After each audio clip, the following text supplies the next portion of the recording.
ഇന്നലെ മുതൽ വൈറലായി തുടങ്ങിയ ഒരു വീഡിയോ നിങ്ങൾ കണ്ടു കാണും. അങ്ങ് ഗുജറാത്തിൽ ഒറീസയിൽ ഒരു പുരോഹിതനെ ചാണകം തെറ്റിച്ചു എന്നുള്ളത് കണ്ടിട്ടില്ലേ?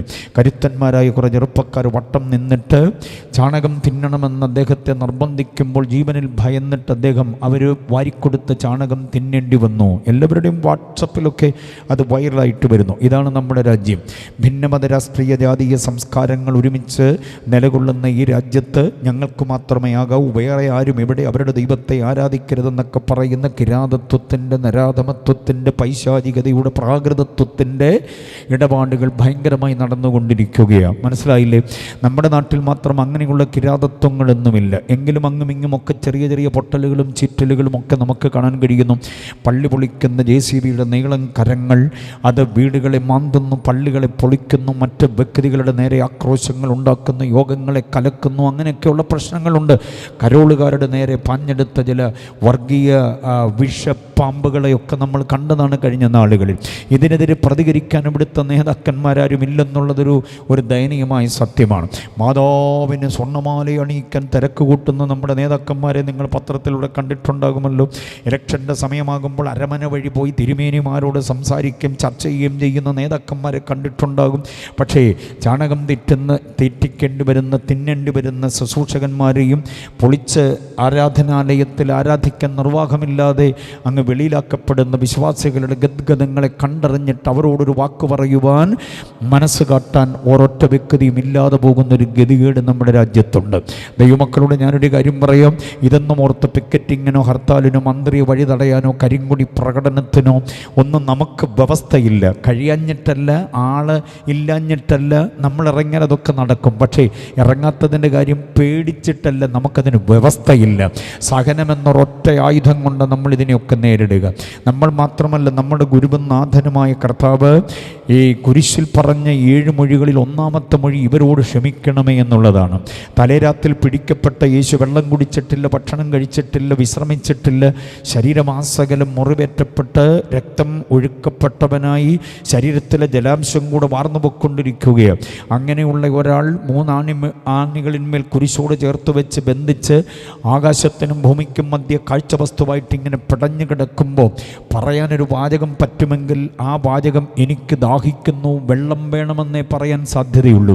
പക്ഷേ ആ പറഞ്ഞ വാചകം 5ാമത്തെ മൊഴിയാക്കി വെച്ചിട്ട് ആദ്യത്തെ മൊഴി ഇവരോട് ക്ഷമിക്കണമേ എന്നുള്ളതായിരുന്നു. അതാണ് ക്രൈസ്തവീയത.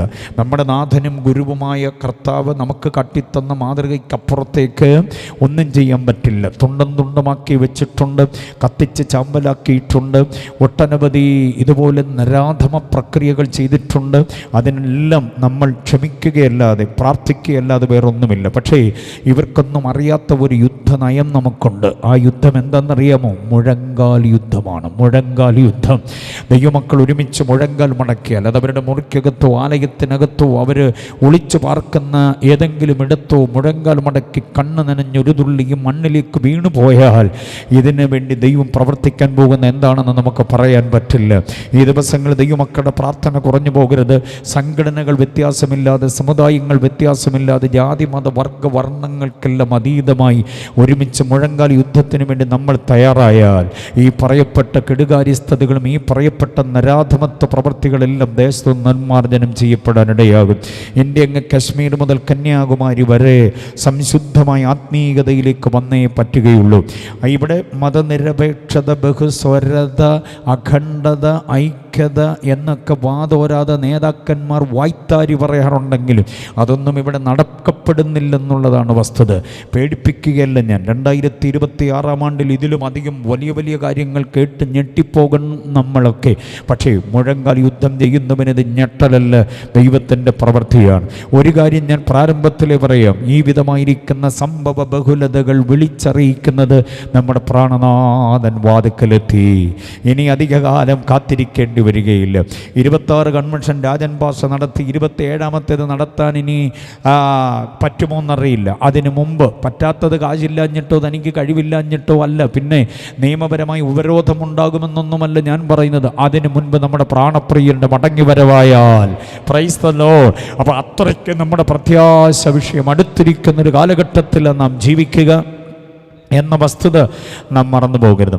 യേശുവിനെ പ്രസംഗിക്കുവാൻ നമ്മൾ കാണിക്കുന്ന ഈ ഉത്സാഹം എന്താണെന്ന് പറഞ്ഞു വന്ന കൂട്ടത്തിൽ ഞാൻ ഇന്നത്തെ കാലിക പ്രസക്തിയുള്ള ചില കാര്യങ്ങളെ പറഞ്ഞത് മടങ്ങി വരികയാണ്.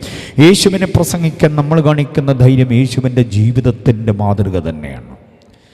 ഇങ്ങനെ പ്രസംഗിക്കാനും പാടാനും ഞങ്ങളുടെ കുഞ്ഞുങ്ങൾ നിരന്ന് നിന്നിവിടെ പാടിയത് കണ്ടില്ലേ? ഓരോ പാട്ടിനും വളരെ ശക്തമായ നറേഷൻ, ആത്മീക ആലോചനകളുടെ ചാർജിങ് ബോർഡുകൾ പറഞ്ഞ പ്രിയമകളെ നിങ്ങൾ ശ്രദ്ധിച്ചില്ലേ? വാക്കുകളിൽ അനുഗ്രഹിതമായ ആശയത്തിൻ്റെ ഗാംഭീര്യത.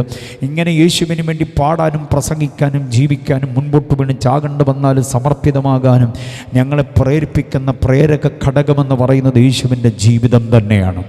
ആ ജീവിതം സമാനതകളില്ലാത്ത ജീവിതമാണ്, അതറിയണം. സമാനതകളില്ലാത്ത ജീവിതം. യേശുവിൻ്റെ ജീവിതം സമാനതകളില്ലാത്തതാണെന്നുള്ളതിന് തെളിവെന്താണ്? കേട്ടോണം. തെളിവുകൾ 1, 2, 3, 4, 5, 6 ഞാൻ പറയുന്നത് ജീവിതത്തിൽ മറക്കാനാവാത്ത വിധം നെഞ്ചകത്തിനകത്ത് കുറിച്ചിട്ട് കൊള്ളണം. വിസ്മൃതിയിലേക്ക് പോകാതെ ഓർമ്മമണ്ഡലത്തിൽ തിളക്കത്തോടെ നിൽക്കണം. ഒന്നാമത്തെ കാര്യം എന്താണെന്നറിയാമോ? 1 യോഹന്നാൻ്റെ ലേഖനം 3-ാം അധ്യായം 5-ാമത് വാക്യമാണ്. 1 യോഹന്നാൻ 3:5 പറയുന്നു, യേശുവിൽ പാപമില്ല. സ്വതന്ത്രം പറഞ്ഞില്ലല്ലോ. യേശുവിൽ എന്തോ ഇല്ലെന്ന്? പാപമില്ല. അതാണ് യേശുവിനെ പാടാനും പ്രസംഗിക്കാനും ഞങ്ങൾ കാണിക്കുന്ന ധൈര്യം. സ്വതന്ത്രം. മൈക്ക് വെക്കരുതെന്നൊക്കെ ഇനി നിയമം കടുപ്പിച്ചാൽ മൈക്കില്ലാതെ ഞങ്ങൾ പ്രസംഗിക്കും. സ്തോത്രം. പരസ്യമായിട്ട് ഇങ്ങനെ കൂടാൻ പറ്റത്തില്ലെന്ന് പറഞ്ഞാൽ വീട്ടിനകത്തിരുന്നുകൊണ്ട് ഇത് വിളിച്ചു പറയും. മനസ്സിലായില്ലേ?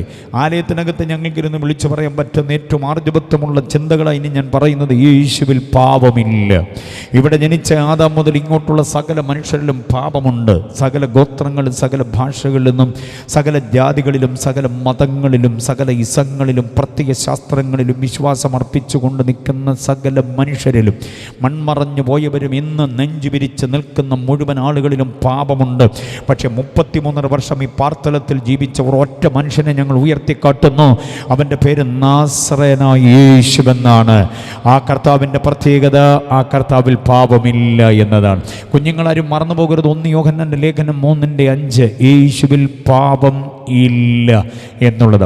പഠനകാലത്തും ഉപരിപഠനകാലത്തും ഉപജീവനത്തിൻ കാലത്തും മറന്നു പോകാതെ ഹൃത്തടത്തിൽ കരുതിക്കൊള്ളണം, യേശുവിൽ പാപമില്ല. കരമുയർത്തിയ കർത്താവിനെ ഒന്ന് സ്തുതിച്ചാട്ടെ. Okay, hallelujah. 2-ാമത്തെ വാക്യം കേൾക്കണം. 1 പത്രോസ് 2:22 വാക്യം. 1 പത്രോസ് 2:22. അവൻ പാപമൊന്നും ചെയ്തിട്ടില്ല. യേശു പാപമൊന്നും ചെയ്തിട്ടില്ല. അതിന് സ്തോത്രം പറയാൻ ചെന്നിയോടുകാർക്ക് പറ്റുന്നില്ലേ? യേശു പാപമൊന്നും സ്തോത്രം. അതാണ് യേശുവിനോടുള്ള നമ്മുടെ താല്പര്യം. യേശുവിനെ മാതൃകയാക്കുന്നതിൻ്റെ കാരണം അതാണ്. ഇവിടെയുള്ള പലരെയും നമുക്ക് പുച്ഛമൊന്നുമില്ല, പക്ഷേ അവരെ നമ്മൾ ആദരിക്കുന്നുണ്ട്. പലരെയും, എല്ലാവരെയും ആദരിക്കുന്നു എന്ന് പറയാൻ പറ്റില്ല. ചിലരെയൊക്കെ നമ്മൾ ആദരിക്കുന്നു, ആരാധിക്കുന്നില്ല. പക്ഷേ ആദരിക്കുക മാത്രമല്ല, ആരാധിക്കുകയും കൂടെ ചെയ്യുന്നൊരു വ്യക്തിത്വം അത് യേശുവാണ്. അതിൻ്റെ കാരണം എന്താ? 1, യേശുവിൽ പാപമില്ല. 2, യേശു പാപമൊന്നും ചെയ്തിട്ടില്ല എന്നതാണ്. ഓ, സ്തോത്രം ചെയ്താട്ടെ കർത്താവിനെ. പാപമൊന്നും ചെയ്യാത്ത ഒരു രക്ഷകൻ, പാപമൊന്നും ചെയ്യാത്ത വീണ്ടെടുപ്പുകാരൻ. അതുകൊണ്ടാണ് യേശു നമ്മുടെ ആശയായത്, ആവേശമായത്, പ്രതീക്ഷയായത്, പ്രത്യാശയായത്, ജീവനായത്, പ്രാണനായത്, നമ്മുടെ ശ്വാസമായത്. ഹല്ലേലൂയ. ഓരോ ഉച്ഛ്വാസത്തിലും ശ്രദ്ധിച്ച് കേൾക്കണം, യേശു യേശു യേശു. ഹൃദയസ്പന്ദനം യേശു യേശു യേശു എന്ന് തന്നെയാണ്. മനസ്സിലായോ? നിർത്താതെ അമ്മച്ചിമാർ അത്യാസന്ന നില കിടക്കുമ്പോൾ ശ്രദ്ധിച്ചിട്ടുണ്ടോ? വിശ്വാസികളായ അമ്മച്ചിമാരും അപ്പച്ചന്മാരും അത്യാസന്ന നില കിടക്കുക. മൂത്ത മോള് വന്ന് നിൽക്കുന്നുണ്ടേ, ആൻറ്റി ഏതാ എന്ന് ചോദിക്കുന്ന അമ്മച്ചിമാർ. ബോധം പോയത് കൊണ്ടാണ്, ഓർമ്മയില്ല. വന്ന് നിൽക്കുന്നത് ആരാ, മോളാന്നും എന്നൊന്നും അറിയില്ല. മൂത്ത മോളെ നോക്കി ആൻറ്റി ഏതാന്ന് ചോദിക്കുന്ന ആ ഓർമ്മക്കേടിലേക്ക് പോകുമ്പോഴും ഞാൻ ശ്രദ്ധിച്ചിട്ടുണ്ട്. പാസ്റ്ററായതുകൊണ്ട് വിശ്വാസികളുടെ സകല രോഗങ്ങൾക്ക് സകല അവസ്ഥകൾക്കും വീടാന്തരം കയറി ഇറങ്ങി നടന്നല്ലേ പറ്റുള്ളൂ. ഇല്ലേ വിശ്വാസികളുടെ പരാതി വഹിക്കാൻ പറ്റാതെ വരും. അതുകൊണ്ട് പാസ്റ്ററെ സുഖമില്ലെന്ന് കേട്ടാൽ ഓട്ടനെ ഓടി അവിടെ എത്തിയേ പറ്റുള്ളൂ. അപ്പോൾ ശ്രദ്ധിക്കുന്നൊരു കാര്യം, ഈ അടുത്ത് നിൽക്കുന്നവരെ ഒന്നും തിരിച്ചറിയത്തില്ല. പാസ്റ്ററായിട്ട് ഞാനവിടെ ചെന്നപ്പം അമ്മച്ചി എന്നോട് ചോദിക്കും, മോൻ ഏതാ? മക്കളെല്ലാം കൂടെ ഞെട്ടിപ്പോയി. അയ്യോ, അത് നമ്മുടെ പാസ്റ്ററാണ്. ആണോ? എനിക്ക് മനസ്സിലായില്ല എന്നൊക്കെ പറഞ്ഞിട്ട് നിർത്താതെ ചുമയ്ക്കുക. നിർത്താതെ ചുമയ്ക്കുന്ന ആ ചുമയ്ക്കിടയിൽ ഒരു അല്പം സമയം, ഒരു ഇൻ്റർവെൽ പോലെ ഒരു അല്പസമയം, 2 ചുമകൾക്കിടയിൽ ഒരു അല്പസമയം കിട്ടിയാൽ അവിടെ സ്തോത്രം പറഞ്ഞോളി. മനസ്സിലായില്ലേ? അവിടെ യേശുവേ എൻ്റെ കർത്താവേ എന്ന് വിളിച്ചു കളയും. അത് കഴിഞ്ഞ് പിന്നെയും ചുമയാണ്. ഓക്കെ, അപ്പോൾ ഇത്രമാത്രം അത്യാസന്ന നിലയിലാകുമ്പോഴും ശ്വാസോച്ഛ്വാസം യേശു യേശു യേശു യേശു എന്ന നെഞ്ചോട് നിങ്ങൾ ചേർത്ത് വെച്ച് നിങ്ങളുടെ കാത് ആ അമ്മച്ചിയിൽ നിന്ന് അപ്പച്ചനിൽ നിന്ന് കേൾക്കാൻ പറ്റുന്നൊരു സ്പന്ദനം ക്രിസ്തു യേശു ക്രിസ്തു യേശു എന്ന് തന്നെയാണ്. അതാണ് ക്രിസ്തുവുമായിട്ടുള്ള നമ്മുടെ ബന്ധം.